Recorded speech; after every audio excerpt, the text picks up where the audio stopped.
started recording here. Yeah, that's great, man.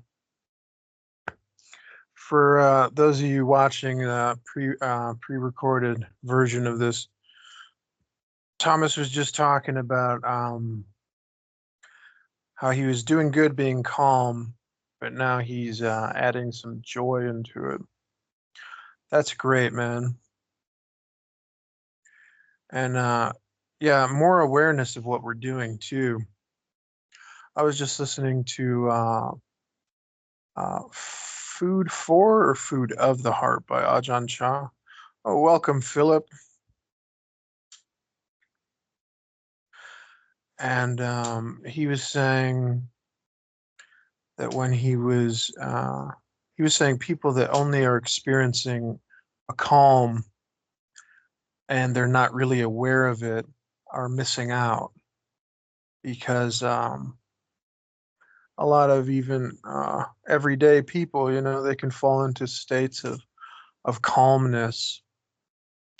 And he was saying it's better to be in a state of calm awareness, because that state's not going to last forever. And can you be aware when it ends? And can you be satisfied with it if and when it ends? So I thought that was interesting. Anybody else have anything they want to talk about or have been thinking about Dhamma-wise? Yeah, fear of the uncertain. Well, obviously, you never fear that something good will happen, I guess, unless you're trying to remain unattached then. But obviously, it's of all the things that can go wrong, not you spilling a coffee or something like that, but just like the actual horrible stuff that can happen in this life. Yeah. The most horrible thing that can actually happen is if we don't wake up to our ignorance and wake up to the dukkha that surrounds us and change it. Because if we're aware of aging, sickness, and death as part of reality, our society developed a culture that's a very fear-based culture that cultivates exactly what you're talking about. It cultivates, turn on any news channel. You don't even have to seek out the news. It'll find you on social media. Oh, today in the Olympics, this scandal happened, or today there's this new flu that's out there. Everybody be afraid, be very afraid of the uncertainty. But the truth of the matter is, there's not much to be afraid of. If you can accept aging, sickness, and death as part of life, if you can remember to gladden the mind here and now, come back to the truth, come back to reality, the Dhamma, that everything is actually very perfect and peaceful right here, right now. Fear exists here. That's why the Buddha called it the middle way. Fear exists in the future and in the past, but right here, there's peace. This past and this future, it's just bullshit. It's just illusions. And our society doesn't help us break these bad habits. It promotes and cultivates these bad habits. But if you notice them, it seems like you're noticing that you have some fear there of things that may or may not happen. That's very good, and you need to congratulate yourself that you had the ability to see those things. Not everybody does have the ability to see that. They're so used to their fear. They're so used to their paranoia. It's become like their clothing. They barely notice they even have it, dragging that case of bricks with them. That bag of bricks is still on their back and they don't see it even. But if you see it, then you could do something about it. It's just set it down. We can't control what may or may not happen. That's superstitious beliefs. What won't happen? Who the fuck knows? I don't know. It doesn't mean that you just, whatever happens, I want it to happen. No, it doesn't mean you want to get sick. You want to get bad stuff happening to you or your friends. Of course, nobody wants that. But you can be okay with, like the Christians say, almost like it's in God's hands. It's in the universe's hands. It's it is what it is, and whatever will be, will be. You know? Don't take it so personally. Don't take it so seriously, you know, just relax and don't try to attach to control, you know, because that's where a lot of our fear comes from, our inability to control reality. We want things the way we want them and we want it now. But it doesn't matter. There's rich people who suffer loss. There's rich people who get cancer. There's rich, famous who've gained everything, every rung of the ladder you can climb in this country, in this world. They've climbed it, and it did not protect them from the things you're talking about. But what can protect you from fear is the Dhamma practice of remembering to look and change, the Noble Eightfold Path. What causes our dukkha? The Buddha said, negative attachments. What is the difference between a regular attachment and a negative attachment? The negative attachment causes dissatisfaction. And what is a negative attachment? There's only really one negative attachment. It just stems from all attachments. We want things to be different than the way they are. We want what we can't have, to put it another way.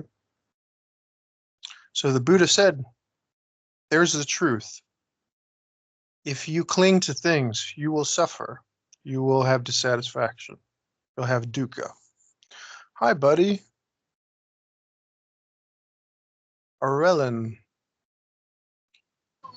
Yes, Aurelian, but yeah.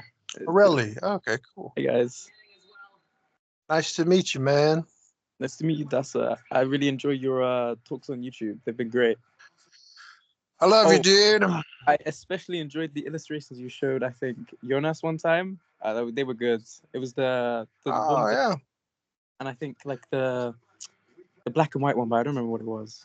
But it was. I enjoyed that. Thanks. I appreciate that, man. You should. Anybody listening, I have a Discord server, Clear Light Zen. Feel free to join, and it's just another practice of the Dhamma. It's just another branch of the same tree. It's nothing special or different.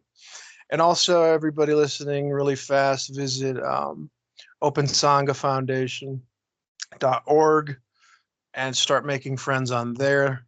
Dhammarato really, and Mike, he put a lot of work into that. A lot of people put a lot of work in that. I don't even know all the names of people, but yeah, definitely check that out as well. But thanks, dude. We were just talking about getting rid of, not getting rid of, how do we manage when the body has fear in it? Fear of the unknown. Yeah. And does that help you a little bit? Om Shanti, love? Yes, it does. Sometimes it's often the case that you're deep into the challenge of whatever life is throwing at you, and then you'll be really calm. Everything, you'll have really stressful times, and you'll just be able to handle them pretty well. You're not, but it's the anticipation that something bad will happen that creates all that suffering. Of course, I've never found it in my life, at least, that when I'm in the thick of it, that I am really suffering. If anything, I'm just quite calm. And let's practice. What happens when that fear arises? What should we do, guys? Go ahead. You replace the dukkha and turn it into sukha. Yeah, the holy alchemy. Mm-hmm. Yeah, Dhammarato has brought it into such a clean, perfect package, the practice. And he'll tell you, it's not my method or practice, it's the Buddha's. And that's great. But Dhammarato definitely has made it clear.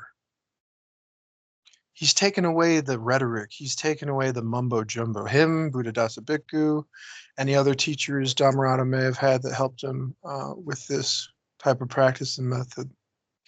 It's a guide, When we feel fear, let's say fear arises, just like you said, we remember to look. Oh, I notice. You can't change it unless you notice. I notice that this state I'm in is not sufficient because there's this desire, this negative attachment to control outcomes. You know, I can't control the future, therefore I'm afraid of it. So we just have to remember when those feelings come up, take a big deep breath and smile and say, everything's okay. Everything's fine right here, right now, right in this present moment. This is the simple practice of gladdening the mind, of chilling out. It's nothing special or magical, but it is magical and special in the sense that it is available to everybody, and it is so simple and beautiful. There was, if I could tell you a quick story I thought of to help illustrate these things. There was two farmers. Let's say that they were rice farmers. And the two rice farmers, one of them was young and the other was old. And when they're out there planting the rice or doing whatever they do, a storm, the older farmer could feel in his bones that a storm was coming. He looked at the clouds. He saw the gray sky. He's been doing this long enough. He knows that a storm's coming. So he uses his wisdom to say, man, there's a storm coming. We better get inside. I've seen this before. And where does he go? He goes right inside his beautiful, warm cabin. And the other arrogant young farmer says, man, we got work to do. We got money to make. We got mouths to feed. You know, I want to be viewed as a hard worker. I'm going to stay despite the storm. Who cares? Maybe the storm will come, maybe it won't. I'm going to stay.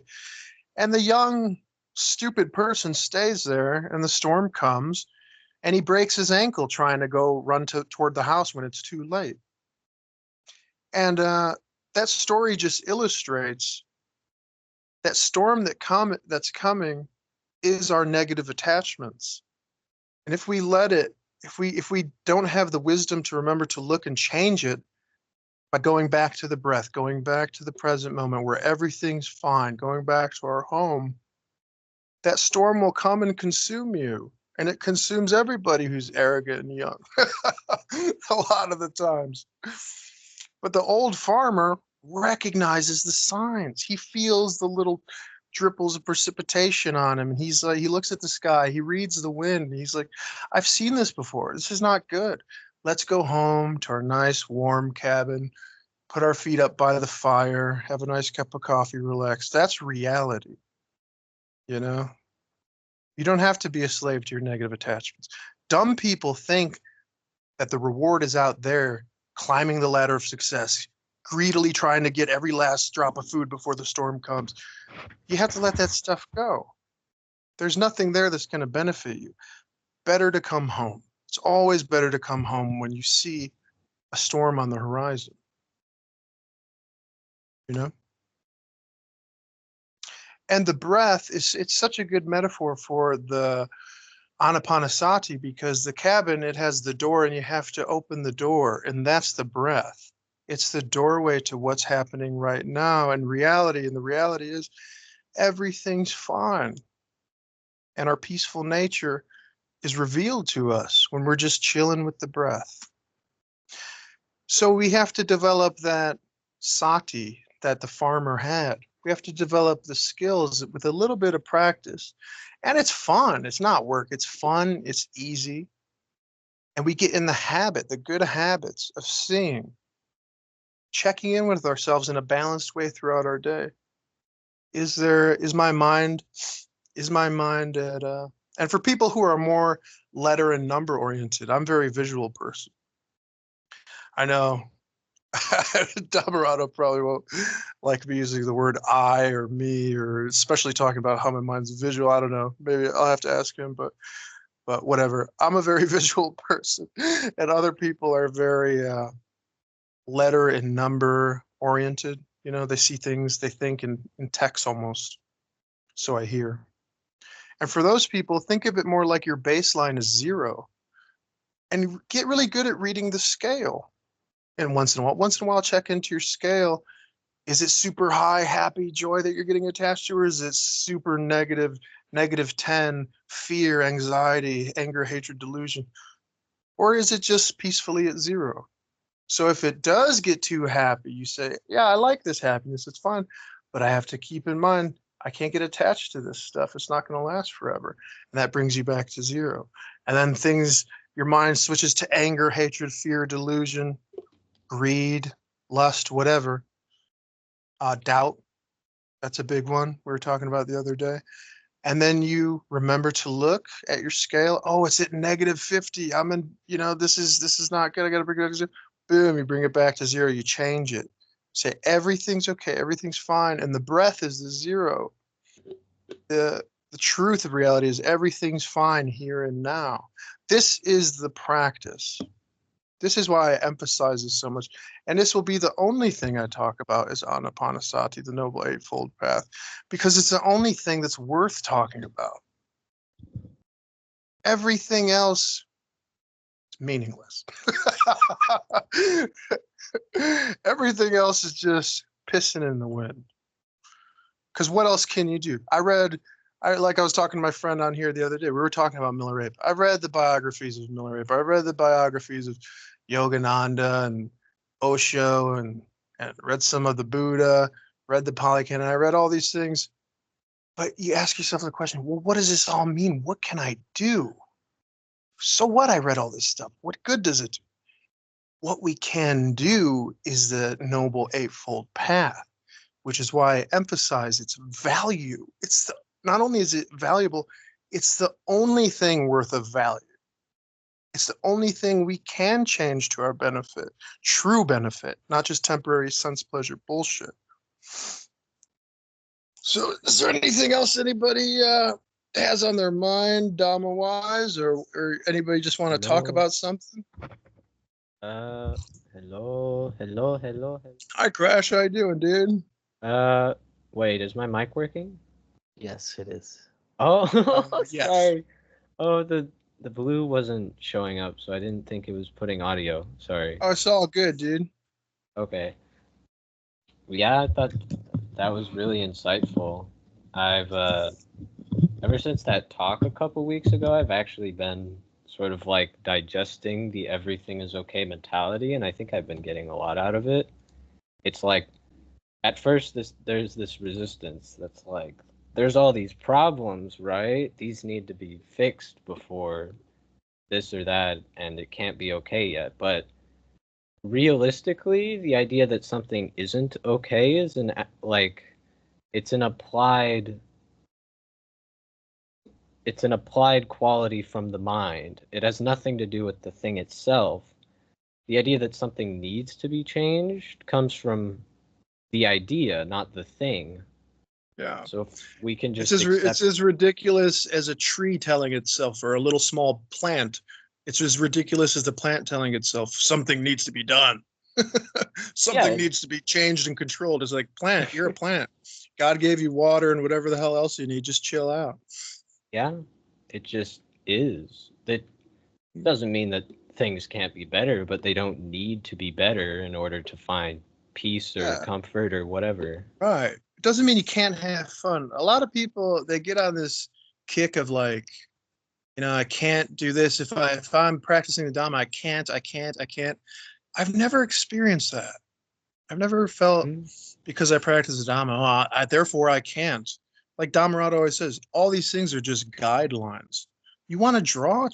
As long as you're not hurting yourself or others, causing dukkha for yourself and others, fucking go in the fucking field and dance around with a hat on your head. I don't give a shit, It's like, what does that have to do with anything, It's like, do whatever thou will, It doesn't matter as long as you're not causing middle way. Yeah.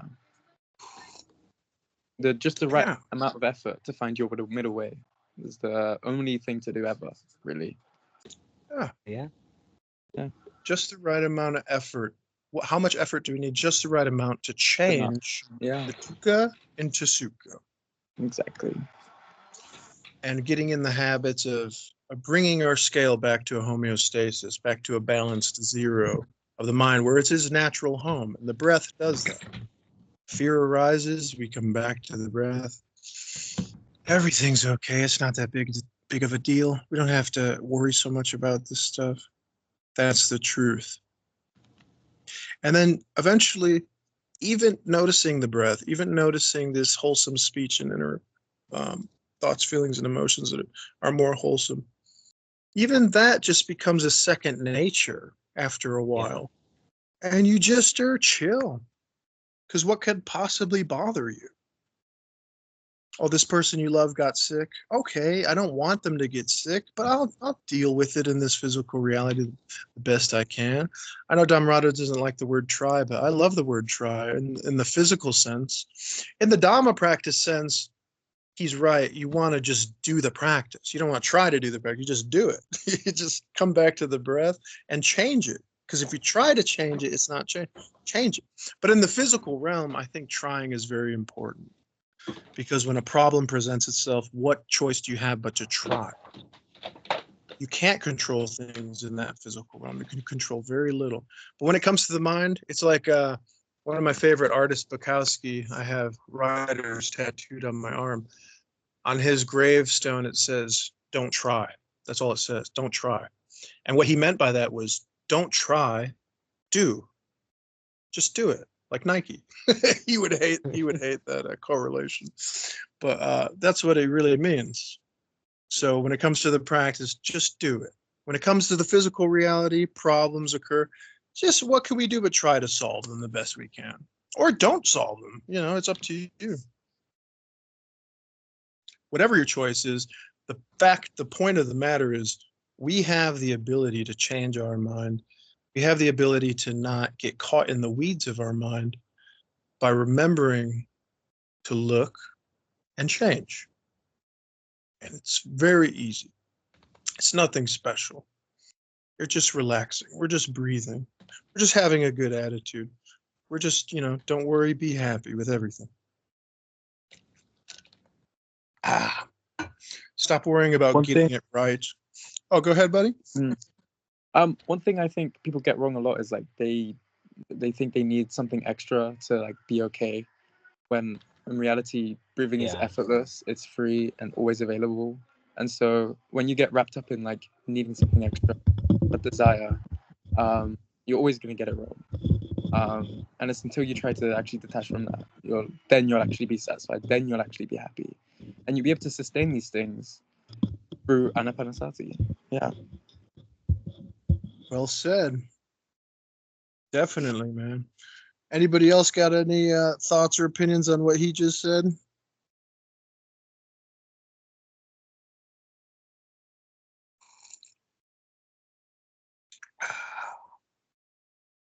Yeah, I think it makes a lot of sense. There's been this idea that like, I need to work through this issue or fix this thing and then things will be better, but there's not a need for things to be better.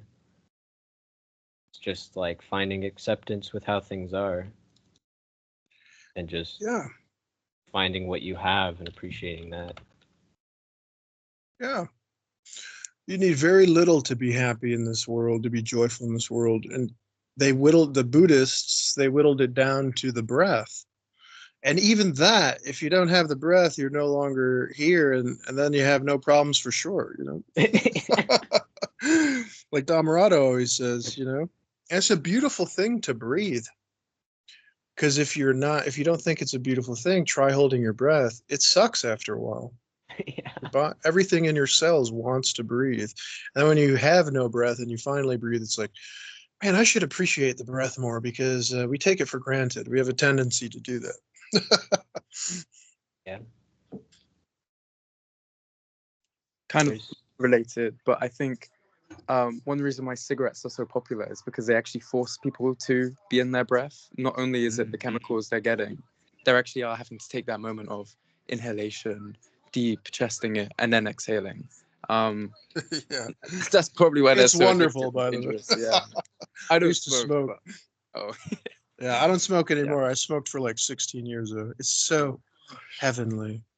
But But yes, you're right. It's a fucked up form of anapanasati. Yeah. There's a bunch of tar and a bunch of other chemicals that it's fucking up your body whilst you're at it. Isn't oxygen better? Like, don't you think? Okay. I don't know. Oxygen's definitely the best.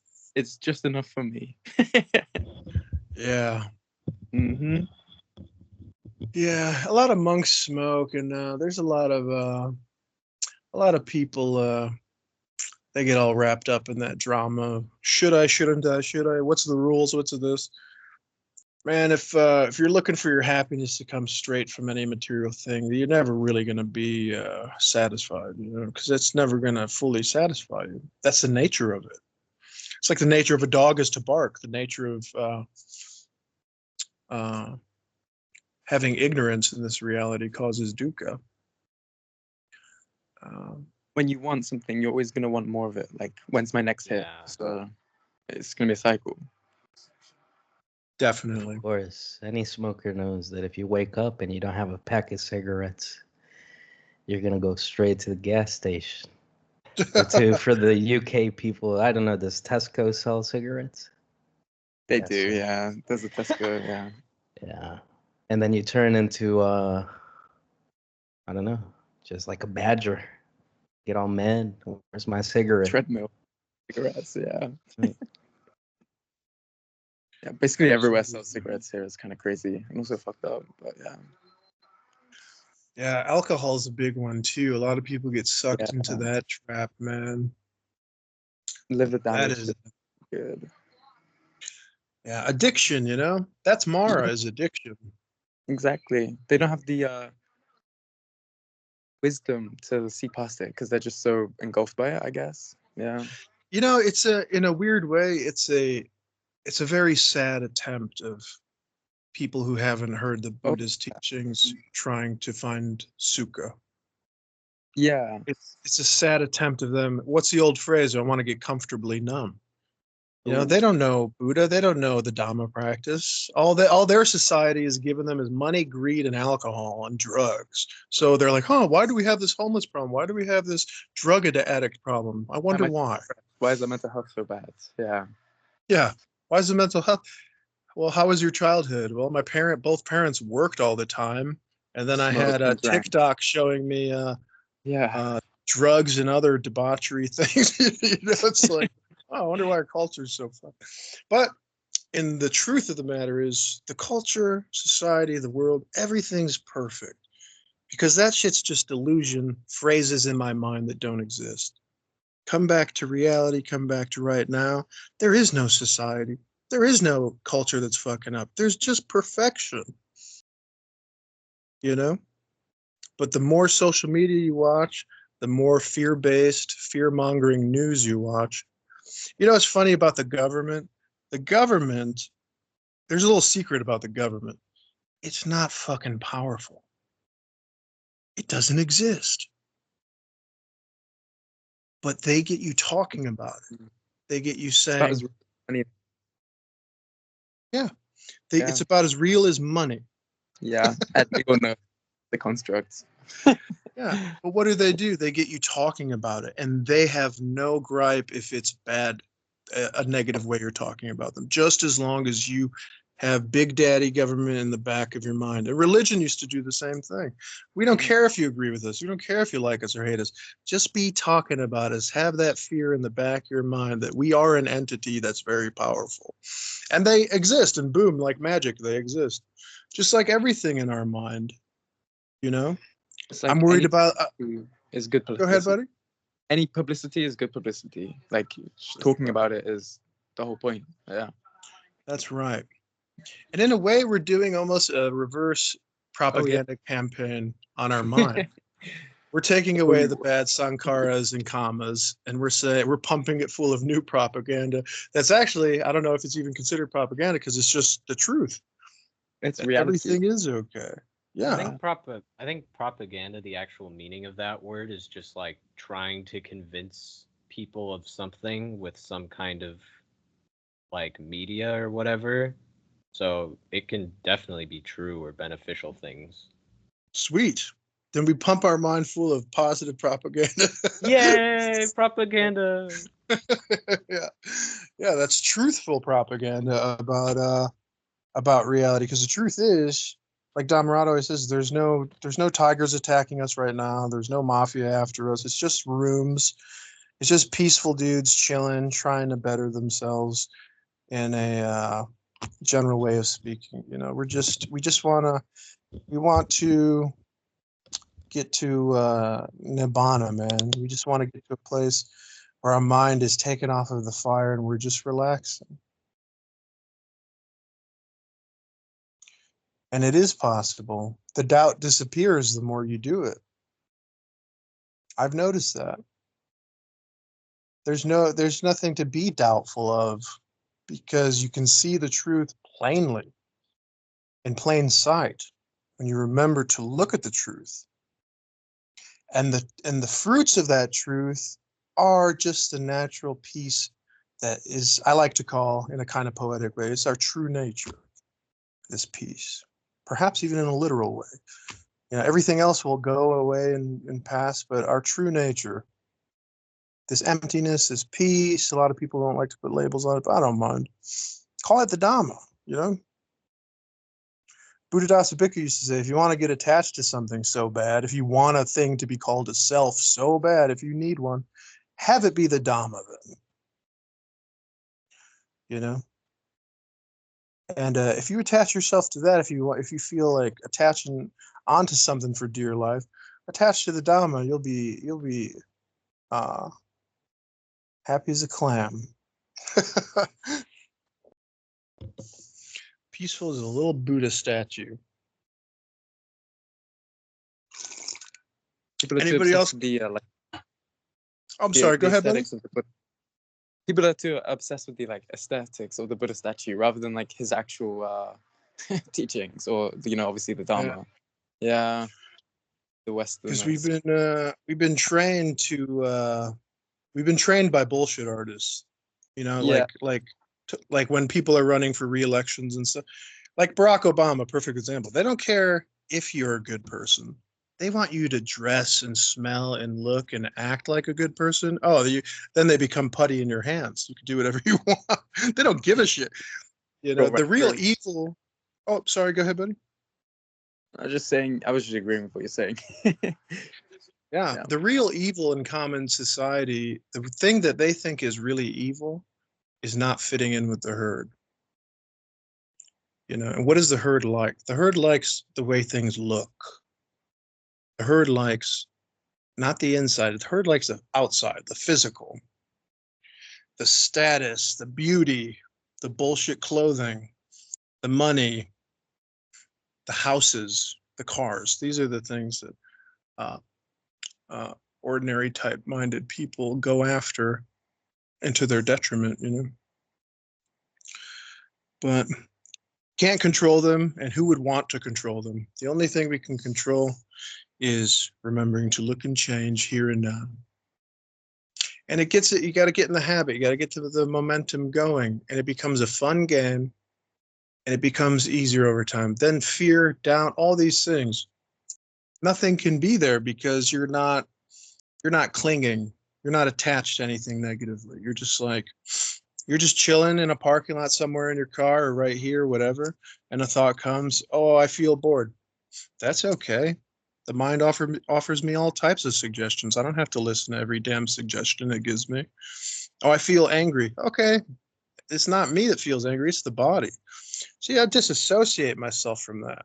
That term's been used in a negative way, but yeah, disassociate from the body. Disassociate from all these things. The I, me, my, mind. Because it's not us, you know. It's just a randomizer, a computer program. Actually, it's funny. I just heard a talk from Buddhadasa Bhikkhu, and he actually said we should become more like computers because they do their little activities, and there's no quarrel within them. There's no clinging. There's no attachment. It's just you program it to do something, it does it. And he says that's a good way to practice the Dhamma. Remember, look, and change. And then over time, that becomes so easy, it's not even a thing anymore. Then we nibbana. Then we chill out. That's all this is. It's nothing special. It's nothing magical or fairy tale like. It's just chilling. It's just breathing and relaxing. A lot of people get disappointed. They want to make it a religion. They want to make it a big show. They want to make it a fucking what the fuck is it called? They want to make it scholarly. You know, they want to make it this. No use in doing any of that. A lot of times, you know, it's I like to put things simply because that's when things get done. You know, I could say to my friend, hand me the cup of coffee. Or I can say, oh, I noticed the sunlight glistening off this lovely mug. Would you be so kind as to raise your hand in the ether and thereby springing it forth towards the cup? It's all bullshit. Just hand me the cup. Hand me the cup of coffee. The Buddha practice, what is it? Remember, look, and change. Relax. That's all it'll ever be. But people don't like that. They want the hard work. They are obsessed with the bullshit because that's what our bullshit society has brought us up in. So anyways, does anybody else have anything they want to talk about? Sorry, 1 second. I'm sure you can hear it. 1 second. Yeah, it's okay. Yeah. Thomas, were you saying something?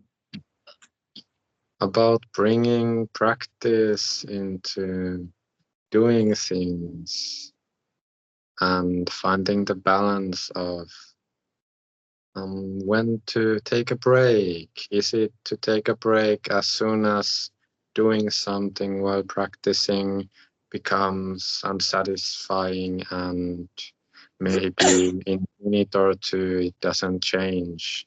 Is it then time to take a break, go lay down, sit down and practice that way and then go back again? Any thoughts about that?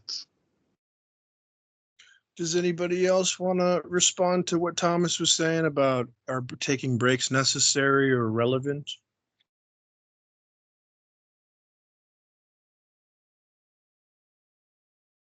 I think, shouldn't it be fun?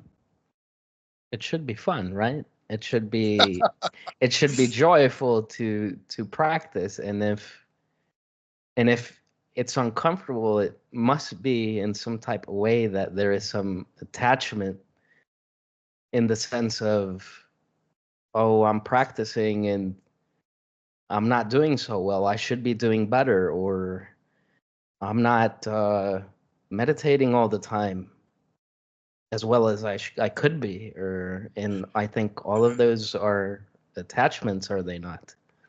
Yeah, shoulds and shouldn'ts are definitely attached. I should be getting this out of it. I should be more joyful. It should be this way. It should be that way. But to answer your question simply, you want to take a break, take breaks. Yeah. If it's causing you dissatisfaction, yeah, chill out for a while. Oh, I think that dude had to go. Peace out, homie. Yeah, and I also meant practicing, not just practicing by itself, but practicing, for example, while cooking, while doing the dishes, any kind of other activities. And then as soon as it's kind of feels like too big of a piece of cake to handle, being satisfied, taking a break, going to seclusion from all the doing and just being still and practicing that way, going back to satisfaction, going back to the easier way to go back to satisfaction. Ironically, taking a break from practice is practice. Relaxing from getting attached to all this bullshit is the practice. To feel good. You know, people say like, okay, I've been practicing, which to them means I've been, let's say I'm cooking. I've been cooking, but I've also been very vigilant and I'm not letting a single dukkha thought come. I'm going to battle this dukkha thought. And now I'm really practicing now. And they go, fuck, this is kind of tiring. I'm going to go sit down and relax and take a break from practice. That is practicing. Taking a break, breathing. Everything's okay. Whatever you're doing. If you're cooking, if you're working, whatever you're doing, then that is the practice. So I almost laugh when people say that I'm going to take a break. I'm doing too much. It's like, in a weird way, you're not doing enough because you should, whatever activity you're doing, you should be relaxing within that activity. But for beginners, we say, do it balanced way. 6 Sure, 6, 7 times a day, because that's easier for them to conceptualize. They want to sit and meditate. They want to sit and be alone, and that's sometimes what beginners need. But as you become more seasoned, you realize that the meditation is the sati is what it is. It's not really meditation. The sati is the lifestyle choice of feeling good, gladdening the mind here and now with whatever you're doing. So you become an expert really fast when you're doing it all the time, because it's not a strenuous thing. It's just, what else are you going to do, besides feel good? And sure, the brain may have some things that don't feel good, but then you just say, that's the body, that's not me. And that's a very natural and okay thing for the brain to experience. And ironically, that's the way you feel good again, even within this bullshit in your mind. So whatever comes, just go back to your house, go back into your home through the doorway of the breath. And the storm is negative attachments. And the negative attachments come in many shapes and forms and disguises. But usually you know them by their fruits, and their fruits are they cause dukkha. So even if you're saying, I'm going to a Buddhist temple 100% of the day, I'm meditating 50%, I'm doing everything good, are you satisfied? Fuck no, I'm tired and exhausted and stressed. Then stop doing all that shit or change what's happening. Remember to look and change. That's the opposite of practicing the Dhamma, is to obsess over getting a result instead of just letting go of getting a result. Letting go, who cares if you're enlightened? Who cares if you get it right? Who cares if you're the best Dhamma practitioner? Who gives a fuck? Then you become the best. When you let go of all that shit, when you let go of getting it right, don't worry about getting it right. There's nobody. To get it right is to get it wrong. To get it right is to let go of expectations. Be okay with whatever is. It's easy. Yeah, but it's not easy when you feel anger. Who feels anger? Well, I feel anger. No, your body just suggested you feel angry because of an activity that happened that didn't go according to your plan. And you followed that suggestion down the path of dukkha, and now you're trapped in the weeds.